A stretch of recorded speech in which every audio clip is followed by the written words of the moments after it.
Assalomu alaykum TikTok. Bugun biz Nohiya do'sti jamoat bisolagida 4-kanalda mana shunday g'ish quyulayotgan ekan. Kimgadir agar interesli bo'lsa, kim uyiga g'ish quydirmoqchi bo'lsa, shu uyining oldiga borib quyib beramiz deydi ustalar. Inshaalloh azizlar sizlarga xudo xolasa foydali video rolik bo'ladi degan umiddaman. Az videolarni ko'rsatib o'taman. Videoni ko'rishdan oldin bittadan like bosib, gumburlatib qo'llab-quvvatlab qo'ysalaringiz biz juda ham xursand bo'lardik. Qani unda ketib videoni avzorini tomosha qilamiz.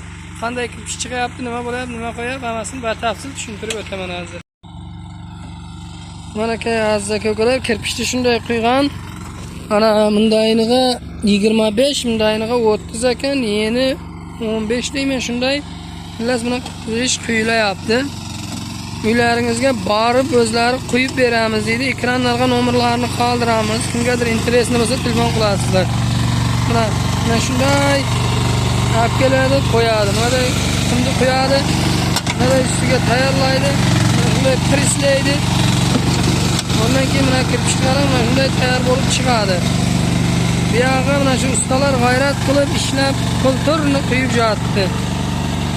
Hay nima deydi? Sizlarga shu videomiz foydali bo'ldi degan umiddaman. Inshaalloh shu videoni qo'llab-quvvatlab qo'yib, kimgadir interesli bo'lsa, uyiga kirpich quydirmoqchi bo'lsa, loyiqish shu ekrandagi nomerlarga telefon qilaveringizlar. Mana shu quyib jatdi, xatirlatib, xohlasalaringiz uylarning oldiga borib quyib beradi.